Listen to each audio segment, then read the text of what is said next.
BTS만 완전체가 중요한 게 아니에요.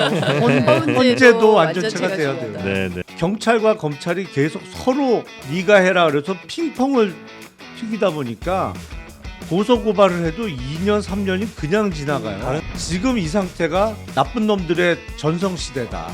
나쁜 짓 하려면 지금 해야 돼. 잘 안 잡혀 지금.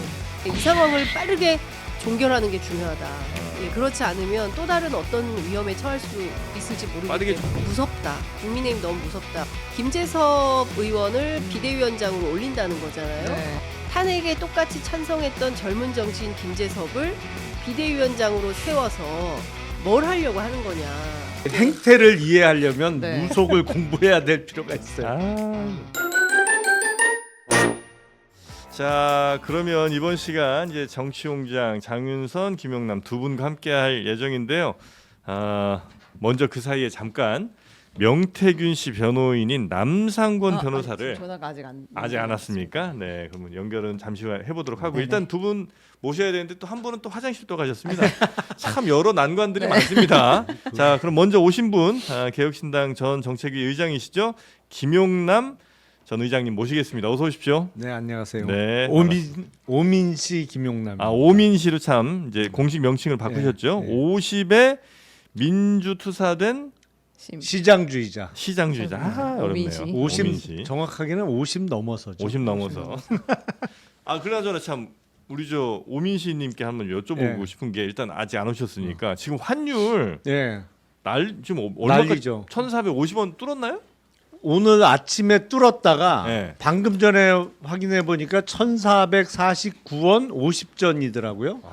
그러니까 큰일 났어요. 1,450원이에요. 사실상 50전 차이로 왔다. 아침에는 1,450원 뚫고 올라갔었고요. 이게 난리예요. 이거 조금씩 올라서 잘 감이 안 오실 수 있는데 1,450원 이 수준이면 예전에 금융위기 때 그렇죠. 그때 환율이고 물론 이제 워낙 달러가 강세니까 뭐 그래 한 1,200원, 1,300원까지는 뭐 그럴 수 있다 치는데 우리나라 유독 더 약한 거 아닙니까? 그렇죠. 예. 사실은 우리가 달러 환율이 1,200원이 넘어가면 고환율이다. 네, 맞아요. 이렇게 생각을 했었는데 지금은 1,200원대 환율을 언제 봤는지 기억도 안 날 정도예요. 계속 고환율이라. 근데 얼마 전에 외국의 대형 금융기관들이 원달러 환율이 1,450원까지 갈 거다 할 때 no 1,500원 갈 거야 한 금융사가 있었어요. 그래요. 일본의 노무라 증권이 1,450원 뚫린다. 그래서 1,500원까지 갈 거다라고 예상을 했는데 오늘 아침에 1,450원이 뚫렸단 말이에요. 네. 그러니까 그런데 사실은 지금 뭐 알만한 사람들은 다 알고 있습니다만 12월 들어서 한국은행이 환율 방어를 무지하게 하고 있거든요. 그러니까 외환 보유고를 털어서 달러를 팔고 원화를 사면서 네. 원달러 환율을 좀 내려가도록 계속 열심히 하고 있는데도 불구하고 네. 지금 오늘 아침에 1,450원이 뚫렸단 말이에요. 그러니까 이게 이제 듣는 분들께서 에이 뭐 환율 나 뭐 외국 나갈 일도 없는데 이렇게 생각하실 수도 있는데 이거는 전체적인 우리 물가라든지 아, 그럼요. 예. 우리 시장 전체에 영향이 엄청나기 네. 때문에 굉장히 중요한 일이긴 합니다. 그러니까 그 전에는 원달러 환율이 이렇게 올라가면 이제 수출이 잘 될 거야. 그래서 수출이 잘 되면 달러를 벌어 들어와서 환율이 곧 안정화될 거야. 네. 라고 생각했는데 그 공식이 깨진 지는 꽤 됐죠. 네, 맞습니다. 그건 이제 안 맞아요. 네. 근데 문제는 한국은행이 매달 초에 외환보유고를 발표를 합니다. 그러니까 12월 말 기준으로 외환보유고는 이달 3일 날 발표를 했어요. 4,150억 달러를 갖고 있어요. 한국은행이. 뭐 4천억 달러 이상. 네, 근데 12월 3일 밤에 비상계엄 선포 이후에 그날 밤에 1,447원까지 올라갔거든요. 네. 그 한국은행이 환율 방어를 무지하게 열심히 했단 말이에요. 지금도 하고 돈을 있을 부었다. 거예요. 지금 네. 얼마 있는지 잘 모르겠다. 이게 다음 달 초에 발표하는 외환보유고에서 만약 4천억 달러가 깨졌다. 네. 한 달 사이에 150억 불 이상을 이상 환율 방어에 썼다라는 게 드러나면 야 이렇게 달러 많이 써서 환율 방어하고도 환율이 이 정도밖에 안 돼. 그러면 한 번 더 튀는 거라고 이게. 그래서 걱정이에요, 진짜. 네네네. 네. 뭐 저희가 뭐 지금 경제 코너는 아니긴 합니다만 하여튼 워낙 중요한 문제라 잠깐 이제 말씀 좀 나눠봤고 또 워낙 또 경제 쪽에 관심이 많으셔서 하나 좀 여쭤봤습니다. 자 그리고 장윤성 기자님도 함께하시고요. 네. 네, 어서 안녕하십니까. 시원하시죠? 네. 자 우리 최은경 기자님. 네, 안녕하십니까. 다 일렀어요. 설마 생방송 중에? 진짜? 시청자분들이 너무 궁금해하시는 거 어디 가셨냐고. 네, 뭐 어디 가시 장소만 말씀드렸습니다. 제가 뭐 다른 얘기 드리진 않았어요. 자 그러면 많이 오늘 아파요. 정치영장. 자 지금 어디부터 가야 될지를 모르겠네요. 지금 윤석열 대통령에 대한 수사를 공수처가 이제 맡아서 하는 것 같긴 한데 조금 전에 혹시 뭐 외신에 그 윤석열의 그 변호인이 외신들과 한 인터뷰 요건 혹시 못 보셨습니까? 봤어요. 그거 못 조금 보셨어요? 그러면 예, 이따 설명. 하면 그거는 뭐 좀 이따 그럼 네, 뉴스 지금- 정리되는 대로. 재밌는 뉴스가 하나 나왔습니다. 네, 뭐죠 또? 드디어 이 법사폰에 이어서 우리 황금폰에 이어 법사폰이 나오고 법사폰에 이어서 법사 태블릿이 지금 나왔습니다. 태블릿 함 또 태블릿? 네. 태블릿 하면 전문이- JTBC. 네, 태블릿이 나왔습니다. 법사 태블릿이요? 네, 그 남부지검이 이 건진 법사를 잡았잖아요. 2018년 정치자금법 수수 사건을 가지고 네. 2024년에 갑자기 남부지검이 등장해서 체포를 했단 말이에요. 그리고 이제 구속이 아마 될 걸로 보입니다. 1시간 안에 구속 심사가 끝난 걸 보니까 오늘 그냥 영장 발부가 될 것으로 우리는 보면 될 것 같은데 이 남부지검이 이 수사를 하는 과정에서 이 건진법사 전성배 씨의 서초구 자택 강남구 법당을 압수수색하면서 휴대폰 3대 그리고 태블릿 PC를 압수를 했다. 근데 이제 이 태블릿 PC 안에 들어 있는 것이 어마어마하다라는 것이 이제 그래요? 전원이고요. 어떻게 정권 말기엔 항상 태블릿이 나오나? 네. 그래서 요런 이야기도 여권 관계자는 이건 기사에 나온 이야기인데 명택 이 법사폰에서 정재계 인사들과 관련한 내용이 공개가 된다면 명태균의 황금폰은 깜찍한 수준일 것이다. 라는 이야기를 했다. 왜냐면 이분 사실 김건희 여사랑 매우 밀접한 그렇죠. 관계를 가지고 있다는 걸 모두가 알고 본인이 정권 초에도 그걸 이제 호가호위 한다는 이야기가 아주 많이 들렸잖아요. 근데 이제 왜 이 시점이냐? 그 이 사람을- 이야기도 네, 포함해서 네. 또 우리 건진과 또 친분이 혹시 있지 않으실까 걱정이 아니, 좀 되긴 없어요, 없어요? 네, 알긴 아시죠? 뉴스 보고 알아요. 그래요? 직접 만나신 적은 없고. 거리두기. 자, 그럼 항상 거리두기 합니다 지금. 이쯤에서 명태균 씨 변호인 남상권 변호사 여러분도 뭐 혹시 궁금하신 거 있으면 물어보셔도 됩니다. 옆에 저 이어폰 있으니까 이어폰 끼시면 되고요. 자, 남상권 변호사 연결을 해서 현재 지금 명태균 씨 상황들 좀 체크를 좀 해보고 그리고 좀 여쭤볼 거 좀 몇 개 좀 여쭤보겠습니다. 자, 남상권 변호사님 나와 계시죠? 네, 안녕하세요. 네, 제 말씀 잘 들리세요? 예, 잘 들립니다. 예, 반갑습니다. 네, 네, 반갑습니다. 저희 장르만 여의도고요. 지금 명태균 씨는 지금 상황 어떻습니까? 지금 오늘은 검찰에 출석을 해서 네. 조사를 받고 있습니다.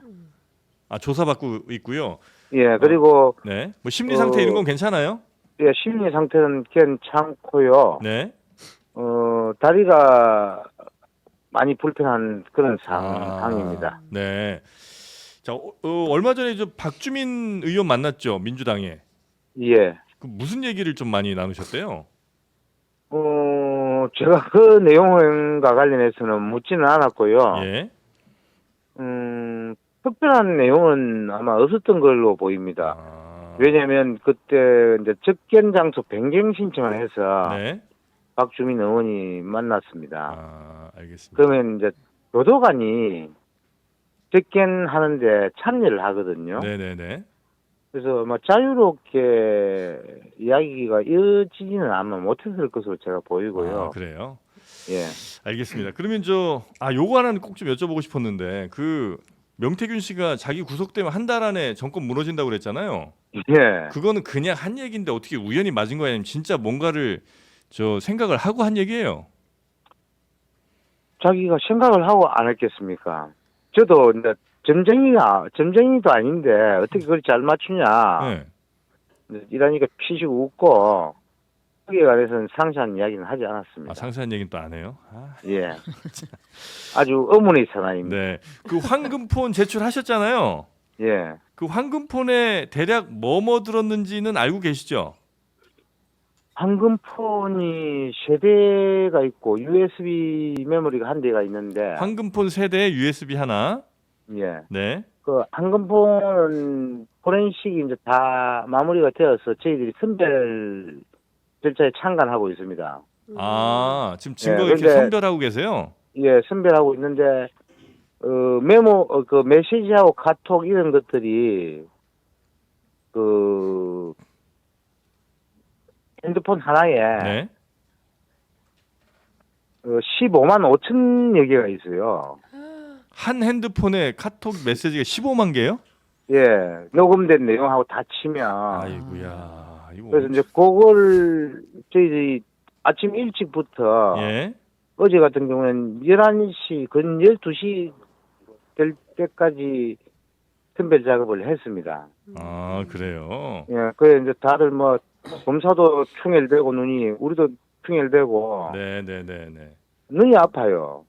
아이고 근데 눈 아픈 그거 거 한 우리한테 2주 정도 그 진행 속도를 보니까 네, 네. 2주 정도 더 해야 될 것 같습니다. 아이고 뭐 당연히 더 하셔야지. 일원을 좀 네, 늘리시고 빨리 하시고요. 근데 예. 그 이제 핵심은 그러니까 김건희 여사와 혹은 뭐 윤석열 대통령과 명태균 씨가 직접 통화하면서 어떤 뭐 공천에 관한 뭐 이런 것들을 한 게 있느냐. 이게 이제 제일 핵심일 거 아닙니까? 아니면 뭐 부적절한 그렇습니다. 거래라든지 예, 예. 이런 것들이 조금 나와요?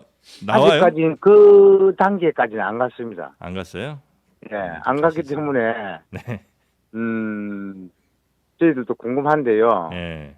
조금 더 늦게 이제 저하고 연결됐으면 그 부분 설명을 할 수 있겠지만 너무 일찍 통화가 아, 됐습니다. 그래요? 혹시 예. 그러면 김건희, 윤석열 말고 다른 뭐 주요 정치인이나 이런 사람들과의 통화도 좀 혹은 뭐 카톡 내용 같은 것도 좀 있긴 있습니까? 뭐 어떤 내용인지까지는 몰라도 누군지는 대충 나왔을 거 아니에요. 예, 나왔습니다. 누구 있죠? 일단 그 녹음은 그 비상대책위원장 했던 아, 김종인. 김종인 네. 위원장하고 녹음 내용이 하나 있었고요. 예. 그다음에 문자 메시지나 예. 카톡이네요. 예. 카톡 메시지는 많이 있고 예. 주고받은 게.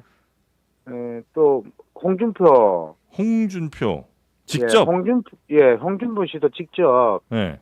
카톡 주고받은 게 나왔습니다. 아, 이건 그 명태균 씨가 일방적으로 보낸 거 아니고 홍준표 시장이 왔다 갔다 이렇게 했다는 거죠, 대화가. 예, 있어요. 아, 홍준표, 윤상현 있습니까? 그거는 제가 못 봤습니다. 아직까지 안 난 것 같아요. 알겠. 답 좀 빨리 좀 해주세요. 숨 넘어가겠습니다, 제가. 아니 하도 많으니까. 하도 많으니까. 예, 생각을 해봐요. 오세훈 있습니까? 오세훈?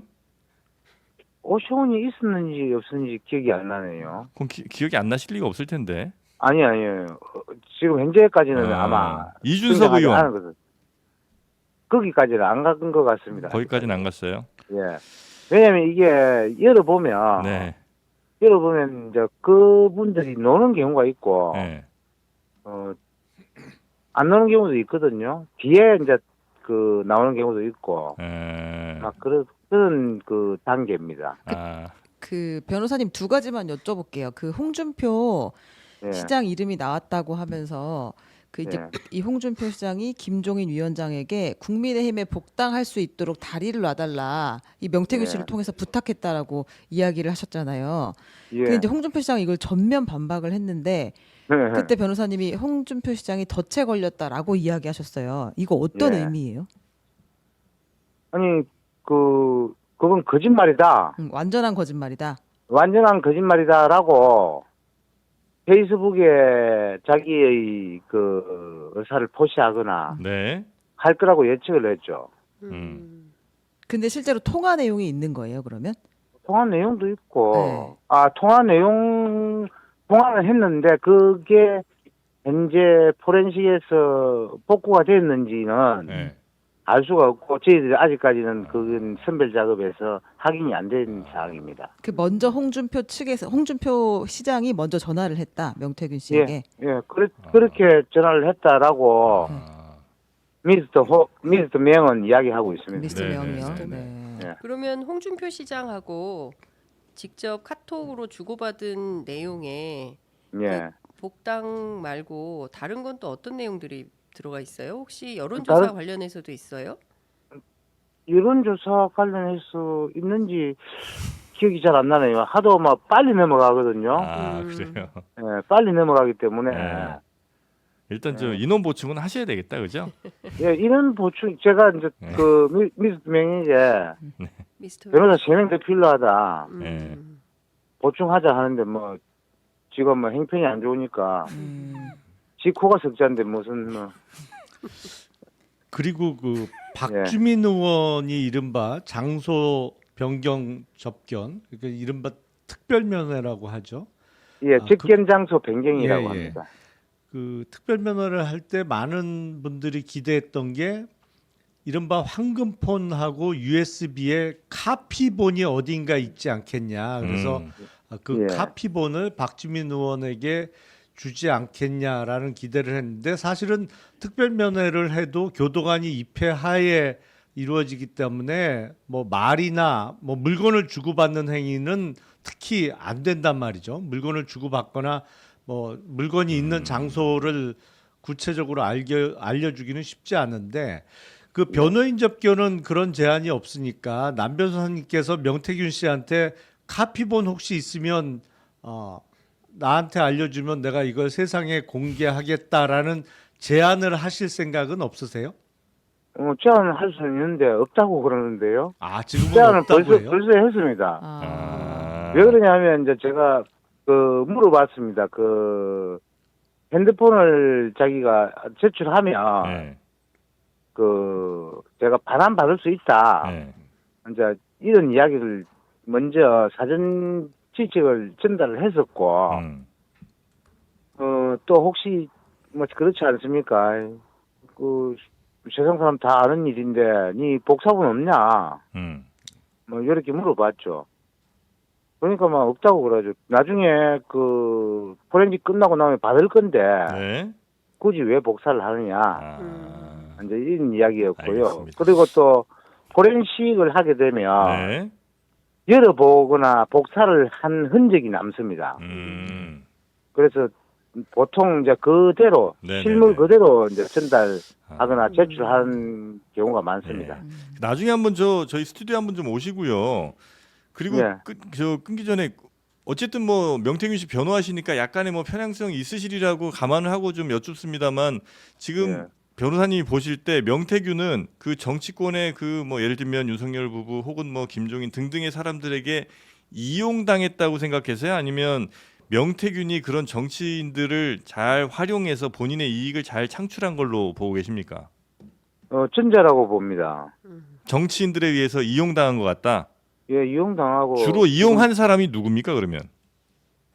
이용한 사람들이 많잖아요. 오세훈, 오세훈 예, 또요? 그다음에 네. 김종인, 김종인.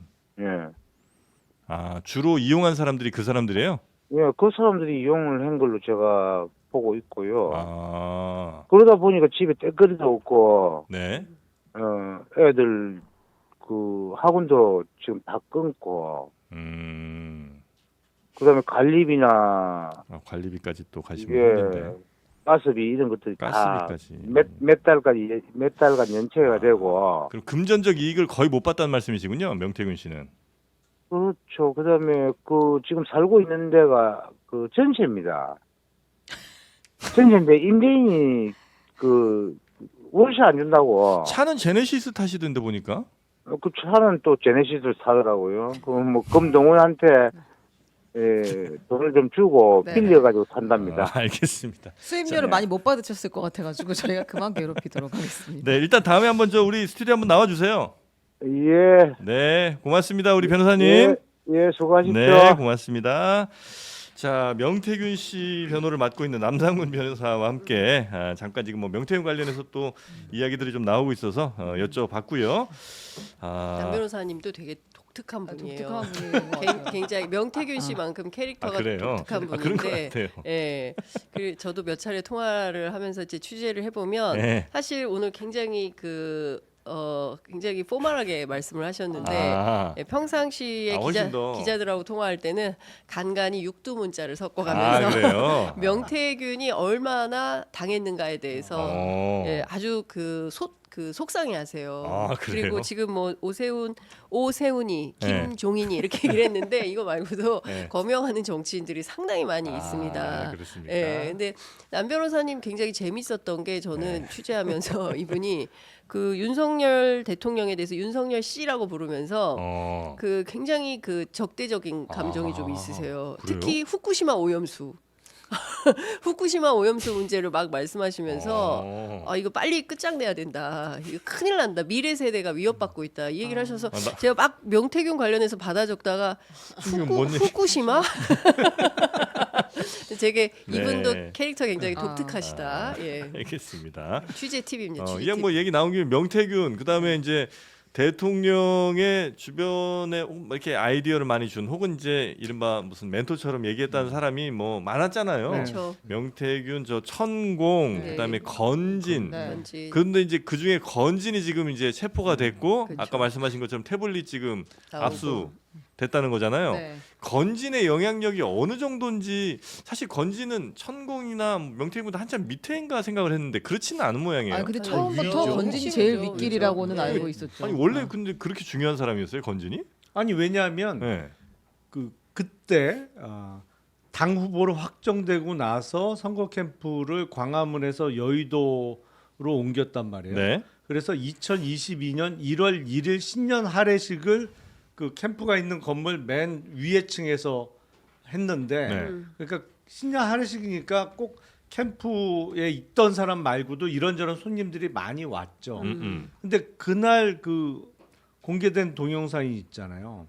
신년 그러니까. 할애식에 참석한 어깨. 당시 윤석열 후보의 어깨를 툭툭 이렇게 네. 치면서 네. 격려해주는 감히. 그 사람이 건진이잖아요. 어. 근데 명태균 씨는 어디 뭐 어깨를 칠 그런 관계는 아니죠. 그렇죠, 전혀. 그렇죠. 네. 그런 관계는 전혀 아닌데 여기는 네. 오히려 윗사람이 아랫사람 이렇게 격려하듯이 대하듯이. 열심히 해. 그러면서 어깨를 툭툭 이렇게 치는 그 동영상이 공개가 된 적이 있는데 네. 그런 거로 봐서 훨씬 뭐랄까요? 윗등급이죠. 등급은 독이다. 아니 이게 건진 네. 건진이 나이가 많잖아요. 네. 네, 나이가 많고 명태균 씨는 상대적으로 나이가 어린 편이지 않습니까? 10살이나 어리기 때문에 네. 물론 이제 전화 통화할 때는 윤석열이 했지만 실제로는 상호 관계가 아주 분명한 거고 다만 김건희 여사가 스승이라고 선생님이라고 호칭을 했었기 때문에 거기하고는 또 관계가 조금 다르고 네. 연배에 따라서 좀 차이는 있을 것 같고요.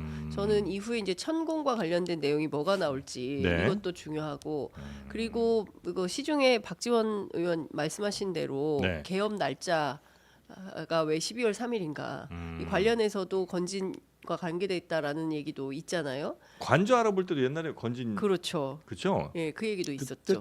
관저는 천공 얘기가 천공에서 있었죠. 백제권으로 넘어가는 참 분위기가 박재권으로 넘어갔죠. 백제권, 아, 네. 백재권 교수. 백제권. 아, 맞네, 맞네. 백제권이. 아니 그 날짜는 아니잖아요. 아. 날짜가 아니라 가본 거 가본 아니에요? 사람은 그렇죠. 가본 예, 거. 현장에 가본 가본 거는 게 백제권. 천공, 백제권 아니, 뭐 이런 사람. 지금도 천공이 석 달만 버티면 그러니까요. 돌아온다고 해서 얘기하고 그거 있잖아요. 믿고 있는 것 같은데 지금 아, 천공이 석 달만 뭐 하늘이 내린 바뀌면, 대통령이라며 판이 뭐 바뀐다. 그러면서 지금 그 헌재에서 보낸 네. 탄핵소추 의결서 수령 거부하고 뭐 이러고 그러니까요. 있는 게 네. 석 달만 버티면 석 되니까. 달만 버티면 된다. 그 얘기 믿고 아니 있는 근데 것 같은데요. 실제로 네. 그 계엄이 터지고 나서 그 사실상 대통령실에 정통한 보수 패널이 안 나왔어요. 안 나오다가 갑자기 등장해서 하는 얘기가 뭐냐면 우리는 간단하다. 4월 18일까지만 버티면 된다. 그리고 그 또 날 사이에 받았구나. 모르겠어요. 4월 18일은 4월 18일은 18일 그날은 날이 이제 나왔나 보지. 예, 문형배 이미선 두 헌법재판관의 임기가 종료되는 날이에요. 아. 그래서 요 두 재판관의 임기가 종료되고 거기에 윤석열 대통령 추천하는 인사 둘이 들어가면 네. 판을 얼마든지 바꿀 수 있다. 이런 계산을 본인들은 하고 있다는 거예요. 아, 그리고 그래요? 두 번째는 계속 시끄럽게 소란스럽게 해라. 한덕수도 탄핵해 버려라. 그래서 전국이 혼란할수록 본인들에게 유리하다. 그런 생각을 하고 있다는 거예요. 그러니까 천공을 믿는 것도 한편 있고 실제로 문영배, 이미선 두 사람의 그 임기가 종료되는 시점, 뭐 그게 D-Day인지 뭔지는 모르겠지만 그때까지 버티면 이긴다. 오늘 외신들까지 불러가지고 한다는 얘기가 내라는 아니다. 도대체가 인정할 수가 없다. 전 세계가 봤는데도 인정하지 않겠다. 이게 말이 되는 건지 정말. 이 행태를 이해하려면 논리나 상식 갖고는 도저히 분석이 안 돼요. 감성적 접근이 필요할까요? 아니요. 주술적? 무속으로 네, 무속으로 접근해서 가야 되죠. 해야 이런 이유겠구나. 아니, 기본적으로 그 스토리가 말이 안 되는 말이가 안 돼요. 4월 18일까지 버텨도 네. 직무 정지된 상태에서 어떻게 후임 뭘 하겠다는. 헌법재판관을 임명을 해요? 그것도 말이 안 되는 거고. 그리고 네. 최근에 한덕수 총리를 통해서 가능하다 이렇게 믿고 있다는 거예요. 한덕수 총리를 너무 믿는 모양이네요. 그 공무원 오래 한 사람은 절대 믿으면 안 돼요. 아니 근데 건진이든 저 천공이든 그들 말대로 된 게 뭐 있나 지금까지? 대통령이 됐잖아요. 대통령. 네. 무엇보다도 대통령이 됐죠. 그거. 근데 사실은 뭐 같이 검사 생활을 했습니다만 네. 윤석열 검사가 서울중앙검사장이 되고 검찰총장이 된다는 거는 검사 사회에서는 있을 수 없는 일이에요. 기본적으로 그거 자체가 안 돼 그게. 근데 그 될 수 없는 일이 된 거니까. 됐단 말이에요. 그리고 심지어 대통령까지 됐단 말이에요. 그럼 믿을 수밖에 그러니까 그 없네. 말을 믿는 거고 이달 6일 날 왜 대통령실에 장어 56kg이 배달됐다고 그건 뭐예요, 참. 하더라고요. 지금 장어에 너무 장어 꽂히셔가지고. 뭡니까 그거? 아니 근데 네. 저도 조금 전에 들었는데 그게 정확하게 56kg이 아니고 2,000온스라는 거예요. 2,000. 2천이요. 2,000온스. 그러니까 온스로 계산해 보니까 네. 56kg이 거의 2,000온스예요. 1975온스인데 네. 우리는 온스 단위를 쓰는 적이 아, 없잖아요. 없죠. 그러니까 장어가 56kg가 왔나 보다 그랬는데 그게 2,000온스가 온 모양이야. 참 좋아해. 그럼 2,000kg를 주문하지 왜 2,000 2,000kg? 아니 어떻게 먹어? 야, 장어 2,000 장어 2,000kg 아니, 돈이 그러니까. 얼마인지 알아 일단. 그리고 그걸 어떻게 다 다 먹어? 소비를 해. 근데 아무튼 이게 지금 계엄 선포 3일 후에 예. 용산으로 들어갔는데 이게 12월 6일. 네, 정확히 어디로 간 건지 그 수령인이나 수령처가 확인된 거는 아닌 것 같고 예. 56kg이 들어가서 이 장어를 보내는 사람도 이거는 주로 급식 때도 이렇게는 주문을 안 하는데 네. 무슨 연유인지는 알 수가 없다. 최근에 뭐 도매로 뗄 때 한 50kg 정도씩 주문하는 사람은 있었지만 네. 이렇게 한 군데에서 50kg 이상을 배달시킨 진짜 적은 대형 별로 장어 없다. 전문점 정도나 이 정도 받지 않나? 그렇죠. 150인분 정도가 이제 되는 거라고 이게 뭐, 봅니다. 왜 이게 필요한 거예요? 근데 2,000온스 근데 주장 나왔잖아요. 2,000온스잖아요. 그 근데 장- 2,000은 제가 의대 정원 네. 그 확대할 때 한번 설명해 드린 적이 있는데 네. 2,000이라는 숫자는 2 곱하기 10 곱하기 100 하면 2,000이 나오는 거잖아요. 한자를 쓰면 2에다가 열십자 왕자 되네, 그리고 또. 백자. 그러니까 2하고 10을 더하면 왕자가 만들어지잖아요. 네. 어. 그리고 일백백자나 신백자나 똑같은 발음이란 예. 말이죠. 그래서 왕자 위에 백자를 얹으면 황제 황제. 황자가 되는 거잖아요. 그래서 의대 정원 2,000명. 왜 1,000명도 안 되고 500명도 안 되고 뭐 기왕 할 거 2배로 3,000도 아니고 왜 2,000이냐? 이게 이제 파자를 해서 그렇다라는 썰이 있었는데 왜 하필 장어가 2,000온스가 들어갔냐 대통령실에. 근데 그 날이 저는 정확하게 모르는데 뭐 그날을 풀이하면 이게 또 청룡에 해당하는 용의 날이라고 그러더라고요. 우리가 이걸 배워야 되는 거예요. 그러니까 난 미치겠. 근데 장어는 왜 장어예요? 장어 그게- 왜 장어인지 제가 알려드릴까요? 네. 장어처럼 잘 빠져나가. 빠져나가라. 미끄럽게. 그럼 미꾸라지를 미꾸라지를 먹지? 했어야지. 추어탕에 단가는 훨씬 그러니까. 싼데. 모르겠다. 그게 그러니까 그 날이 네. 무슨 뭐 이렇게 사주 풀 때처럼 이렇게 풀면 네. 용 그 중에서도 청룡에 용에. 해당하는 날인데 네. 그 청룡은 뭐 없는 동물이고 네, 네. 제일 비슷한 애로. 청룡과 비슷한 게 장어다. 가장 비슷한 게. 그래서 장어 2,000온스. 뭐 그런 썰이 있어요. 근데 참담하다. 정말 네. 우리가 이 기가 막힌 아니 근데 예. 지금 돌아가는 상황은 네. 이 과학이나 논리로 이해하려고 그러면 절대 못 해요. 그거 아시죠? 그 당선일로부터 1000일 뒤 딱 계산하면 12월 3일. 아 그래요? 아, 천일이었나? 아 대통령 선거일인가? 아 선거일로부터 아, 1000일 딱 선거일로부터. 계산하면 딱 12월 3일입니다. 아 그래요. 네. 그게 또 천일 선거일로부터 기억 천일이구나. 네. 아. 임기로 따지면 뭐 900 몇십 일인데. 네. 아니 뭐딱 1000일이에요. 그렇게 대통령 선거일부터 하면 시간도 시간? 받은 그래서 거예요. 12월 그러면? 3일. 네, 기가 막힙니다. 아. 시간은 10시잖아요. 밤 10시. 예. 땡. 원래 이제 10시 10시 3분에 23분. 발표를 했죠. 예. 원래는 10시에 하려고 했죠. 그렇죠. 10시 하면 또 1000 1000 어때요? 아. 네. 10시니까. 진짜 참담하다. 진짜. 어. 그러니까 이게 참 이 행태를 이해하려면 네. 무속을 공부해야 될 필요가 있어요. 아, 여튼 그런 것들이 얘기가 많이 나오고 있는 그런 상황이라는 거죠. 네, 근데 아. 저 제 궁금증은 이게 사실 남부지검이 이 전성배 씨의 건진이 어디 있는지 몰랐던 것도 아니고 이 사건이 뭐 지금 들어온 사건도 아니고 계속 알고 있었잖아요. 이 사람 무슨 활동을 어디서 뭐 하는지. 근데 왜 남부지검이냐? 그리고 왜 이 시점이냐? 왜 건진이냐? 이게 전 다 총체적으로 그 서울 남부지검은 네. 금융범죄 중심 수사청입니다. 뭐 그렇죠. 그러니까 주가 조작이나 뭐 이런 거는 기본적으로 금융감독위원회에 그러니까 정확하게 얘기하면 이제 그 증선위에서 고발을 하면 대검을 거쳐서 남부지검으로 가요. 네. 근데 그 남부지검에서 금융 관련 수사를 하다가 특히 코인 관련된 수사를 하다가 이상한 자금 흐름을 발견을 했다.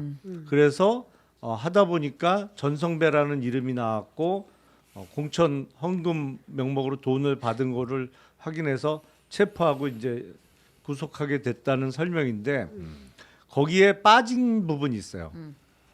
전성배의 이상한 자금 흐름을 알게 된 시기가 언제냐. 네. 그 얘기는 안 하잖아요. 네. 네.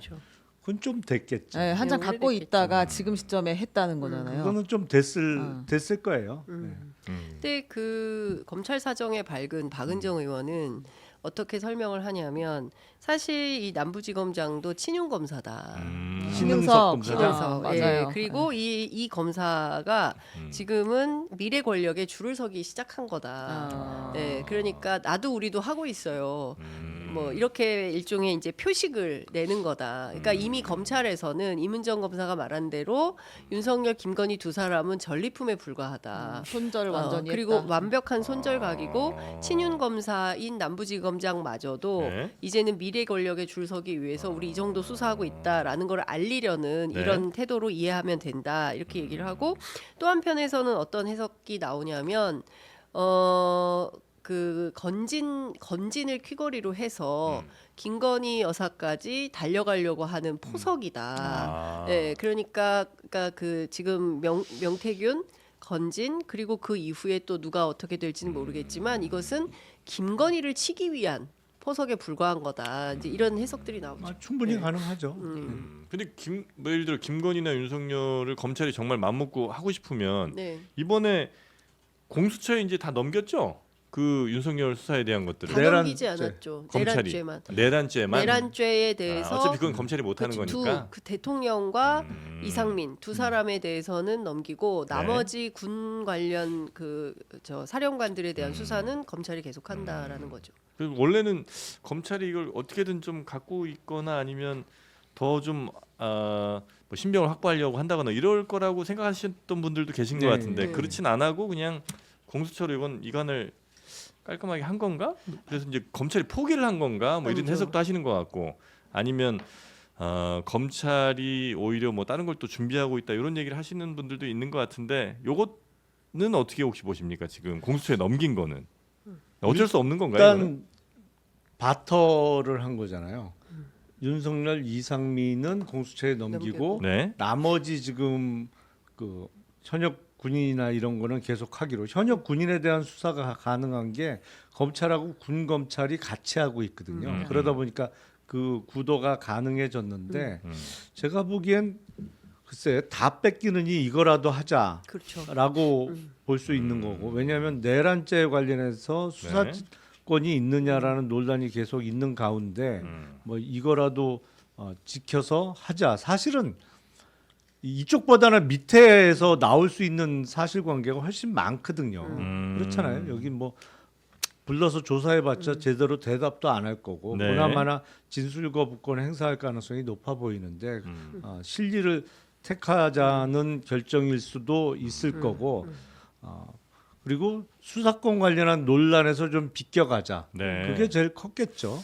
검찰은 어떻게 다음 권력에서는 지금의 위상이 많이 사라질 가능성이 높습니까? 아니면 여전히 검찰은 어떤 식으로든 변신해서 다시 살아남을 가능성이 높습니까? 그거는 검찰의 어떤 의지나 노력 갖고는 전혀 해결 안 될 거예요. 차기 집권자의 의지가 제일 중요할 텐데 예. 지금이 가장 어정쩡하고 엉망인 상태입니다. 검찰이 그러니까 이번 비상계엄 수사하고 상관없이 음. 지난번에 이루어졌던 이른바 검경 수사권 조정이 가장 엉망이에요.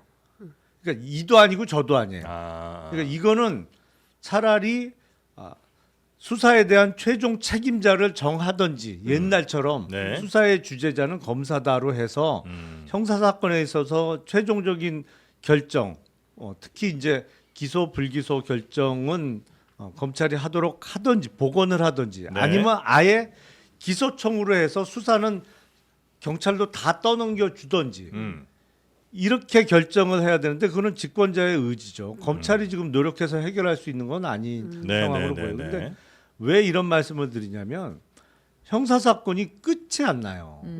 경찰과 검찰이 계속 서로 네가 해라 그래서 핑퐁을 튀기다 보니까 고소 고발을 해도 2년 3년이 그냥 지나가요. 다른 일반 사건에서도 일반 사건이 그래서 정작 피해는 범죄로 인한 피해를 받은 일반 시민들이 보고 있어요 지금. 형사 사건이 끝이 안 나고 수사 속도가 매우 느려졌어요.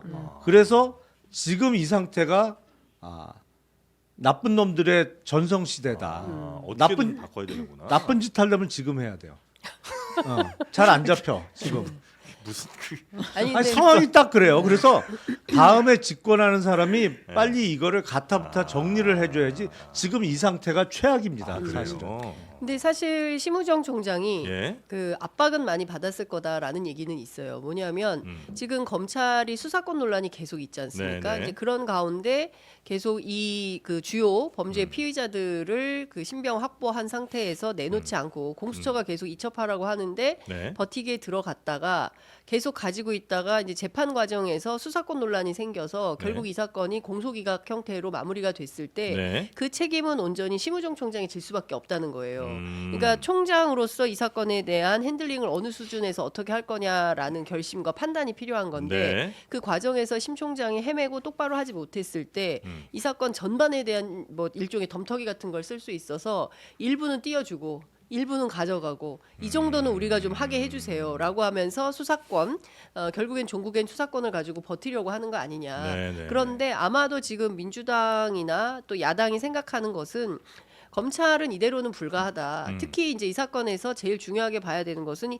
여인영 방첩 사령관이 네. 이제 그 선관위 서버를 털러 갔을 때 검찰 국정원이 올 거다. 그러니까 대검 포렌식 센터가 동원됐을 가능성 이런 게 있잖아요. 그러니까 경우에 따라서는 특검에 의해서 검찰도 수사 대상이 될 수 있는 거예요. 이 서관관이 문제가 보통 심각한 게 아니지 않습니까? 네. 그러니까 그런 측면에서 보면 결과론적으로 본인들이 덤터기 써서 다 책임을 지지 않기 위한 일종의 방편 차원에서 두 사람은 털어내고 일종의 이제 국무위원급들은 공수처가 그리고 그 아래급들은 검찰이 이러다가 결국에는 특검으로 수렴될 수밖에 없다 이런 얘기 나옵니다. 뭐 특검이 결국 이제 하긴 해야 되겠죠, 뭐 그렇죠. 그죠? 해야죠. 특검밖에 없죠. 전체적으로 맡아서 할 사람은 특검이라고밖에 볼 수 없는 거죠. 김용남 김용남 특검, 용남 특검. 용남 특검. 이게 정상적인 정부 같으면 네. 이런 일이 안 생겨야 돼요. 진작에 그렇겠죠. 합동 수사본부를 꾸리라고 해서 네. 검찰, 경찰, 군수사기관, 공수처까지 다 참여하는 합동 수사본부를 꾸려서 거기서 수사를 하다가 국민적 의혹이 워낙 크니 특검이 본격적으로 수사를 시작하게 되면 그때까지의 수사 결과를 특검에 넘기는 식으로 이렇게 깔끔하게 수사가 진행돼야 되는데 네. 지금 보세요. 김영현 신병은 검찰이 데리고 있어요. 김영현으로부터 압수한 물건은 경찰이 갖고 가지고 있어요. 있어요. 신병하고 압수물하고 따로 놀면 어떻게 수사가 돼요 이게. 근데 다 제각각이에요 지금 중구난방이거든. 그래서 참 그러니까 사실은, 죄송스러운 말씀입니다만 한덕수 총리는 어떻게 총리를 2번씩이나 하셨대. 그러니까 저도 그 얘기를 이렇게 하고 아무 일도 안 싶었는데, 하시는데. 예. 한덕수 총리가 해야 될 것은 양국관리법 등에 대한 거부권 행사가 아니라 지금 이렇게 혼돈 속에 있는 수사권과 이거 조정을 좀 해야 관련해서 된다. 정리를 해줘야 되는 거예요. 권한대행으로서 지금 이 내란 때문에 이 난리가 나고 정작 당사자는 외신까지 불러들여가지고 이거 내란 아니라고 배변을 늘어놓고 있고, 그런데 본인은 난데없이 양국관리법 등에 대해서 무슨 국가에 충성하는 마음으로 한다 이런 소리를 하고 있으니 국민들 입장에서는 앞서 얘기하셨지만 경제 문제나 사회 문제나 여러 가지로 혼란이 가속되고 있잖아요. 네. 근데 이걸 정리정돈하는 게 대행으로서의 자기 역할과 본분인 거지. 엉뚱한 데에 관심 가지고 또 다른 차원에서의 잔머리를 굴리기 시작하고 있으면 이게 배가 산으로 가는 거죠. 근데 한덕수 걱정입니다. 권한대행은 앞으로도 지금 두 분의 기대처럼 움직이진 않을 가능성이 저는 매우 높다고 보는데, 예를 들면 지금 뭐 양국관리법 등 해서 거부권 쓴 것만 해도 그렇고 별로 그렇게 야당이 기대하는 모습으로는 안 갈 것 같다 이런 생각이 좀 들긴 하거든요. 그렇진 않습니까? 글쎄요. 근데 저는 헌법재판관 임명 절차는 진행하지 않을까요? 아, 그거는 하고. 그건 할 것 같은데요. 아니, 그리고 특검은요? 특검을 안 받을 이유는 없는데 저는 한덕수 총리의 생존 비결은 시키면 시키는 대로 하고 안 시키면 아무것도 안 하는 네. 그런 비결이라고 생각을 하는데 한덕수 총리에게 시키는 사람이 누구냐가 그럼 중요한 거잖아요. 시키는 사람이 여태까지 계속 있었죠. 있었죠. 누군가는 계속 있었죠. 근데 지금은 그러면 국민의 명예 이건 아닌 것 같고, 네. 그렇다고 민주당 이재명 대표의 이야기도 아닌 것 같고, 굳이 따지면 권성동 대표나 아니면 권성동 대표를 거친 뭐 윤석열이나 요 정도가 아닐까? 아니 근데 그것도 아니에요? 그 눈치가 워낙 빠른 분이라 예. 눈치 보고 하겠죠. 그래서 회생 가능성이 없다고 판단이 드는 순간에 예. 그 다음부터는 국회 눈치를 좀 볼 거고 그리고 일부 티 안 나는 거는 대형 로펌에 복귀했을 때 상황을 대비해서 좀 결정을 할 거고 그렇게 대형 하지 로펌에 않을까. 복귀했을 때 상황이요. 예. 아, 정말 이후로 또 천년만년 재취업을 또 준비하시는 복귀해요? 그런 분이네요. 진짜 정말 하지 않겠어요? 끔찍한 수준이에요. 그러니까 이 와중에 자기 재취업 걱정하고 앉아 아유, 있다면 설마. 정말 아니 근데 저는 그 가능성이 제일 높다고 생각합니다. 그분은 그럴 분이라고 생각해요. 아니 근데, 왜냐하면 예. 그 전에 국회 증언법 기획당에서 거부권 있지 행사한 거 않았어요? 보니까 예. 그 영향이 좀 있는 것 같아요. 그러니까 네. 그러니까 그것도 있고 그리고 지금 그 총리실 주변에서 들리는 얘기를 종합하면 예. 그 1대1 얘기를 하고 있어요. 어. 그러니까 뭐냐면 양국관리법, 증감법 등 해서 이거는 거부권 행사를 하고 그다음에 이제 국회에서 하는 내란 특검, 김건희 특검은 거부권 행사를 하지 않는 방식으로 양쪽의 요구를 균형을. 수렴하는 균형감 있게 수렴하는 방법을 생각하고 있다. 네네네. 그러니까 얼마나 그 참 기회주의적인 태도입니까? 제가 봐도 그 가능성이 제일 높아요. 그 얘기를 그렇게 할 것 같아요. 예, 그렇게 딱 해서 본인이 살 수 있는 예. 다시 재취업할 수 있는 길을 열기 위한 이런 방안을 마련할 거다. 근데 민주당 오늘 제가 오면서 취재해 보니까 벌써부터 이제 비분관계파들이 생기기 시작하고 있어요. 한덕수도 탄핵하자. 한덕수도 탄핵해야 된다라는 네. 주장을 하고 있고 지난번 의총에서 한덕수까지 탄핵하면 굉장히 그 혼돈이 생기기 때문에 네. 한덕수는 지키고 가야 된다라고 요구했던 사람들이 상대적으로 좀 많거나 소리가 커서 어쨌든 이재명 대표가 일요일 날 회견에서 한덕수는 탄핵하지 않기로 했다라는 말을 했는데 지금은 또 다른 주장들이 나오고 있어서 네. 애초부터 한덕수 피의자 한덕수를 탄핵하고 최상목으로 갔어야 됐다. 최상목은 계엄에 진짜 반대했던 사람이다. 이제 이런 얘기가 다시 나오고 있어서 민주당 내부에서 어떻게 수렴될지는 좀 지켜봐야 될 것 같아요. 근데 저라면 전략적으로는 어쨌든 그 마음에 안 드는 게 있어도 탄핵을 안 하는 쪽으로 그렇죠. 어떻게든 예. 갈 거예요. 한덕수를. 예. 시간 왜냐면 그럴 문제가 수밖에 제일 없어요. 시간도 크죠, 없고 사실은. 그리고 네. 혼란이 생기면 아까 말씀드렸던데 더 혼란해라, 네. 더 혼란해라 이런 주장을 하고 있기 때문에 그렇게 가면 안 되고 이제 중요한 거는 뭐 일단 정책적으로 그 양국관리법 등에 대해서는 거부권을 행사한다 하더라도 네. 두 특검을 빠르게 그렇죠. 처리하는 게 중요한 전략적 선택이기 때문에 그 방향으로 아니 갈 그리고 수밖에 가장 없지 큰 않나. 문제가 네. 한덕수 국무총리냐 한덕수 대통령 권한대행이냐. 권한대행이냐. 음. 국무총리는 제적의원의 과반수 찬성으로 탄핵 소추가 가능하단 네, 말이에요. 네, 네. 근데 권한대행이잖아요. 그 200석. 대통령에 준한다고 보면 또 3분의 2의 찬성이 필요한 거예요. 일단 그게 우리 헌법과 법률에 의해서는 해결이 안 돼요. 해석론의 문제야. 그렇죠. 이건 철저하게 어떻게 보느냐. 이게 국무총리냐 아니면 대통령 권한대행이냐. 이거 해결 잘 안 돼요. 제가 보기에. 아니, 그러니까 권한대행이긴 하지만 음. 그 사람의 권한, 즉 그 사람이 해야 될 일을 대신하는 거지 그 사람인 건 아니잖아요. 그런데 우리가 왜 다른 국무위원에 비해서 대통령의 탄핵 소추에 대해서는 제적 의원 3분의 2 이상의 찬성으로 요건을 강화시켜 놨겠어요. 왜냐하면 국정의 최고 책임자로서 네. 직무 정지되는 상황을 웬만해 갖고는 일어나지 않도록 그런 취지에서 강화된 요건을 정해놨단 말이에요. 그거보다도 네. 적어도 대통령은 국가적인 대형 큰 선거를 통해서 국민들이 직접 권한을 위임해드린 거잖아요. 그러니까 적어도 국민의 권한을 위임받은 국회의원들이 아무리 많더라도 한 적어도 3분의 2 이상은 돼야 이걸 탄핵할 수 있다는 거고. 왜냐하면 대통령도 직접 뽑힌 사람이니까. 근데 권한대행은- 국무총리나 권한대행은 그건 아니잖아요. 임명직 근데 아니냐? 그 사람 대신 지금 하고 있으니까.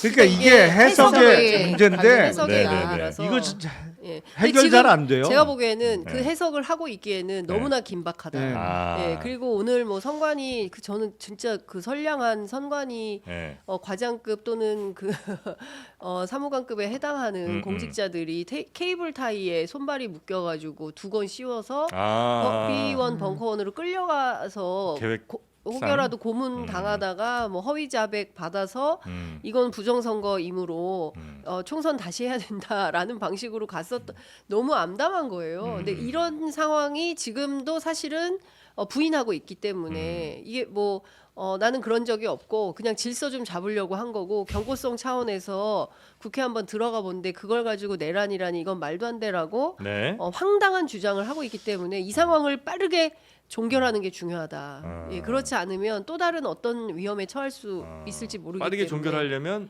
지금 현 체제로 일단은 가는 게 그렇죠. 더- 가서 빨리 탄핵이 썩 마음에 들진 그렇죠. 않지만 인용이 되어야 한다. 네. 네. 헌법재판소에서 네, 그 그렇죠. 얘기죠. 네. 아니 그리고 어쨌든 지금 공석인 후임 재판관 임명 절차를 빨리 진행시키는 그렇죠. 게 해야 중요하잖아요. 되는 거죠. 네. 그러니까 그거 민기적거릴 가능성은 없습니까? 그리고 있죠. 그거를 가능성은 항상 있습니다. 근데 제가 보기엔 할 거예요. 하긴 인정. 하는데 시간을 아니. 끄게 임명을 늦겠지. 하긴 할 거라고 예. 저는 생각해요. 네. 한덕수 총리가 예, 네. 예. 그러나- 그런 쪽의 눈치는 빠르신 예, 분이기 스타일을 때문에. 점지해 보면 네. 우리가 이렇게 전망해 보면 네. 최대한 그 임명 기한 마지막까지 버티다가 못 이기는 척 임명을 할 확률이 매우 높다. 아니, 그래서 그리고 12월 31일까지는 버티고 1월 1일 이후에 할 거다 이런 얘기가 들리고 그래요. 있어요. 그게 한덕수 스타일이다. 스타일이다. 네, 네. 한 스타일. 네, 네. 그렇게 그럼 어쨌든 임명을 하게 되면 그때부터 뭐 탄핵 심판 절차는 빨리 이제 그렇죠. 진행되겠죠. 빠르게 헌재는 의지가 굉장히 강한 것 그렇죠. 같은데. 예. 예. 그러면 그게 빠르면 한 달 안에도 가능하다. 아, 그래요? 이렇게 아니 전직 그 법제처장 김영현 처장이 이제 예. 헌법 연구관들, 헌법재판소 연구관들 얘기를 들어보면 한 열흘 정도 준비해서 너무 간단하기 때문에 네. 증거가 명확하고 그래서 딱 한 단건이어서 박근혜 때는 5건이었는데 이번엔 딱 한 네네네. 건이기 때문에 오히려 간명하다. 20일이면 족하다. 예. 그래서 한 달 경우에 따라서 1월 말에 결론 낼 수도 있다. 야, 그래요. 그런데 중요한 것은 국회 안에서 이 세 명을 빨리 들여보내야 되는 거죠. 그렇죠. 예, 그게 제일 중요한 거죠. 일단 완전체가 빨리 그렇습니다. 돼야죠. 예. 아이돌입니다 지금. 네. BTS만 완전체가 중요한 게 아니에요. 헌재도 헌재도 완전체가 완전체가 돼야 돼요. 중요하다. 네, 네. 하여튼 뭐 그 대통령 탄핵 관련해서는 그렇게 이제 진행이 되고 있고 그 개헌 관련해서 보셨죠? 지금 막 여러 상황들 나오는 거 특히 그 군대리아가 아니라 그 롯데리아. 롯데리아. 아주 전 국민적 지금 웃음거리가 되고 있습니다. 내란 버거. 내란 버거, 내란 세트 뭐 이런 거. 내란 세트에는 계란 4개가 들어간대요. 내란 이렇게 하고. 아니 집에서 아, 그런 내란. 것만 생각하나 네, 죄송합니다. 네. 근데 그런 일이 없기를 좀 바라는데 네. 하여튼 나라가 하여튼 여러모로 많이 망가진 것 같습니다. 네, 그렇죠. 네. 심각하죠. 이번에 입은 피해는 정말 포브스에서 그 내용으로 썼나요? 앞으로 5,100만 네, 한국 네, 네, 국민이 활부로 갚아야 네. 될 거다. 그러니까요. 사고는 누가 치고 아, 뒷감당은 국민들이 네. 하고. 국민의힘은 지금 뭐 원내대표 하나로 가냐 둘로 가냐 원내대표랑 이제 뭐 비대위원장 비대위. 체제로 가냐 이런 걸로 또 이제 네. 한참 싸우고 있는데 지금 이런 거 싸울 때는 아니지 않아요? 그렇죠. 아니죠. 아닌데 정신을 못 차리잖아요. 국민의힘이. 예. 저는 진짜 이해가 안 돼요. 예? 어떻게 이렇게 집단적으로 멍청할 수가 있지? 이거 쉽지 않거든요. 네. 예. 어느 한 사람이 멍청할 수는 있어요. 네.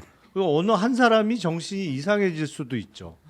하지만 100명이 다 같이. 넘는 사람이 집단적으로 이러기는 정말 어렵거든요. 이게 네. 전염병이 아닌 한 이럴 수는 없단 말이에요. 근데 저는 진짜 어떻게 이럴 수가 있는지. 근데 저는 그 국민의힘 취재를 해보면 민주당하고 정서가 많이 달라요. 뭐 기본적으로. 그렇겠죠. 네네네. 그러니까 민주당은 일단 막 그 집단지성 같은 게 있어가지고 네. 절대로 같은 의견이 없어요. 그러니까 아.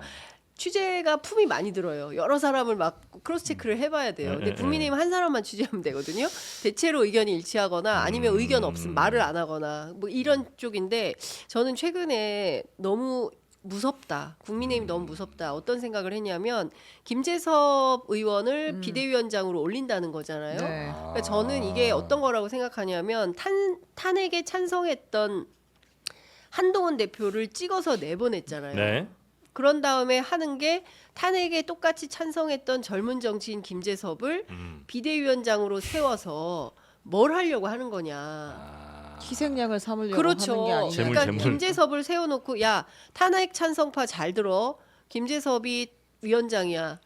당이 우리는 일치단결이야. 이제 반대는 없어. 그러니까 다 우리 말 들어. 이렇게 저는 하는 것 같아요. 그러니까 굉장히 무서운 집단인 거죠. 그러니까 물론 여기에서 저는 김재섭 의원이 그런 선택을 할 리는 없을 거라고 생각을 하는데 네네네. 만약에 그런 강제성이나 이런 게 뭐 인민재판 하듯이 너 찬성이야 반대야 다 물어봤다는 거잖아요. 그런 거 생각하면 이분들은 대한민국의 민주정치에 부합하지 않는 정치인들인 겁니다. 그러니까 저는 이분들은 빨리 짐 싸서 집으로 가야 된다. 그러지 않고선 대한민국 정치가 진짜 망조가 들고 특히 보수 정당이 네네. 해야 되는 일들이 많은데 이분들로는 안 되겠다는 생각이 자꾸 들어요. 무서워, 네. 무서워. 누가 되면 그래도 좀 당이 정상적으로 갈 거라고 기대를 좀 해볼 수 있겠습니까? 글쎄 정상으로 가는 길에 있어서 가장 적합한 비대위원장 후보가 누구냐? 뭐 제일 먼저 떠오르는 사람은 유승민 전 대표 같은 분이죠. 가능성이 또 없는 이야기예요. 근데 가능성이 없어요. 말씀하신 대로 네. 국힘 내부적으로는 네. 가능성이 전혀 없어요. 전혀 가능성이. 네. 뭐 권영세 뭐 의원 정도라면 또 가능성은 있을 수도 있는데 네. 유승민이라는 이름이 전 이럴 때 나올 때마다 허탈한 느낌이 많이 들어요. 말하는 저도 그래요.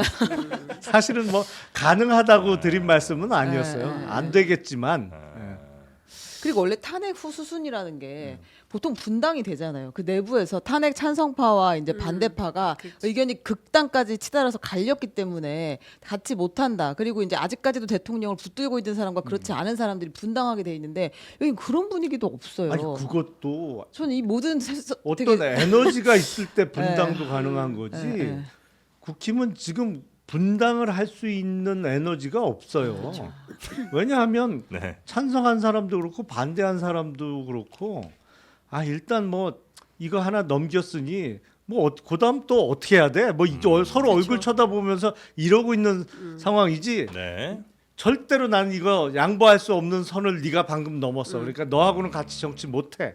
이것도 어떤 굳건한 의지와 뭐 신념이 있을 때 가능한 거지. 그런 게 없거든 기본적으로. 그렇기 때문에 뭐 탄핵을 놓고 찬성 반대가 부딪혔어도 이게 탄핵 소추가 된 이 상황에서 또 잘 지낼 수 있는 거예요. 그냥 예. 어영부영 같이 하는 거예요. 아니 오늘 권성동 대표가 이 얘기했잖아요. 네. 탄핵이 기각되면 네. 찬성했던 의원들 다 처벌해야 된다라는 표현을 썼어요. 예. 직권남용으로 처벌하는 처벌해야 법안을 된다. 만들자고 했죠. 네. 그게 그러니까- 말이야 뭐야. 아니 그러면 진짜. 탄핵이 인용되면 탄핵에 그럼- 반대한 사람 또 직권남용으로 처벌하나요? 처벌하는 거꾸로 건가요? 거꾸로 그 그래야죠. 얘기는 또 그러면. 안 해요. 그런 아. 얘기는 안 하는 거예요. 그리고 지금 이 와중에 예.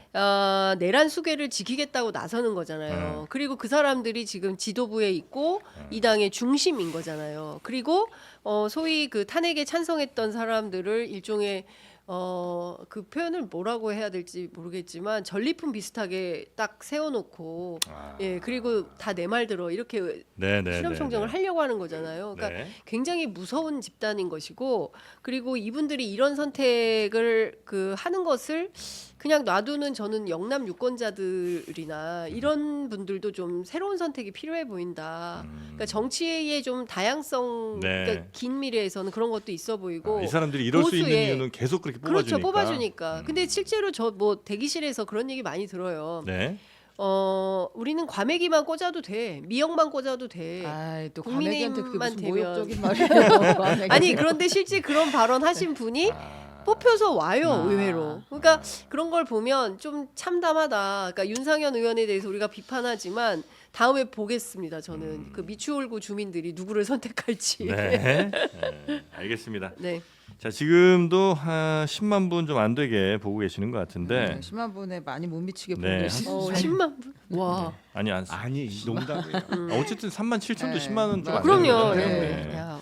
많이 보고 계신데 많이 보실 때 요 말씀은 제가 꼭 좀 드리는 게 좋을 것 같습니다. 맞습니다. 소신 발언이기도 한데요. 네. 인터넷 가입하실 때 최대 48만 원의 혜택을 누리실 수 있지요. 그리고 인터넷 가입 후에 기존 폰을 유지하시면서 통신사만 변경할 때는 최대 30만 원, 그리고 정수기 렌탈 시에 최대 30만 원 등 총 108만 원의 현금 사은품 혜택이 있는 인터넷 비교원, 이거 놓치시면 굉장히 마음이 아픕니다. 네이버에 인터넷 비교원 꼭 검색하셔서 상담 신청 받으시기 바라겠습니다. 네.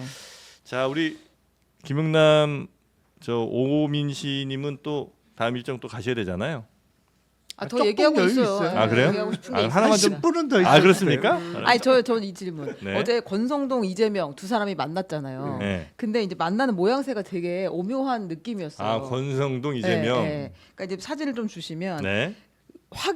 근래 보기 드물게 아주 화기애애하고 웃음도 많은 그런 자리이긴 했는데 뭐 결과적으로 빈손이 되긴 했습니다. 근데 두 사람의 주장이 각자 주장을 그냥 서로 얘기하고 끝나는 자리였는데 이제 권성동 원내대표가 요구했던 거. 이 대통령 중심제가 맞는지 우리 현실과 맞는지 검토해달라. 즉 개헌을 이야기를 했고요. 그리고 이 쭈르륵 깔아놓은 탄핵 소추 다 걷어달라 이렇게 이야기를 했어요. 지금 뭐 감사원장이나 뭐 검찰총장 그 서울중앙지검장 쭉 탄핵해놓은 거 철회해달라라고 이야기했고 이재명 대표는 국정안정협의체 다시 한번 이야기를 했습니다. 만들어보자. 우리가 다 양보할 수 있으니까.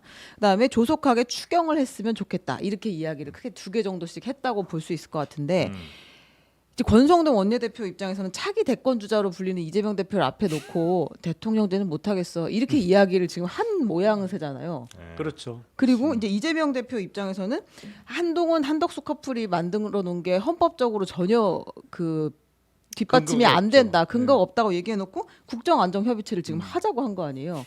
그렇게 따지면 이것도 헌법적으로는 전혀 뒷받침되지 않은 제도일 텐데 국정안정협의체라는 것도. 그래서 두 사람이 만나는 장면이 아주 오묘하게 전 느껴졌어요. 어차피 상대가 들을 수 없는 것들만 얘기하는 네. 그런 자리인가요? 그러면? 하고 싶은 얘기만 하고 끝난 건데 네.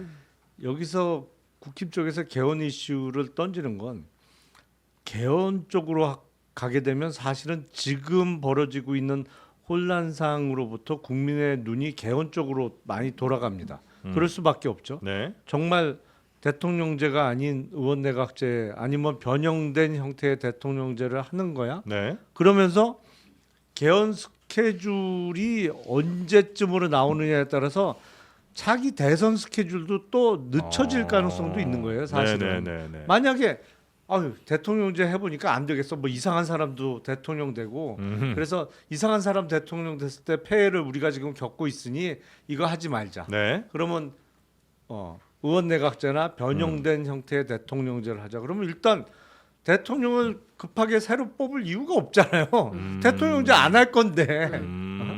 그러니까 그거하고 연계가 될 수밖에 없으니까 지금 거의 다른 2등 후보에 비해서 대여섯 배 이상 지지율이 높게 나온 이재명 대표 입장에서는 뭐 그냥 못 들은 거로 할 수밖에 없는 얘기가 되는 거고 알겠습니다. 이재명 대표 입장에서는 사실은 안정감을 주기 위해서 그런 협의체를 만들어서 주도하는 모습을 보여주고 싶은 거고 네네네. 여당 입장에서는 그런 거는 또 받을 수 없는 카드고 알겠습니다.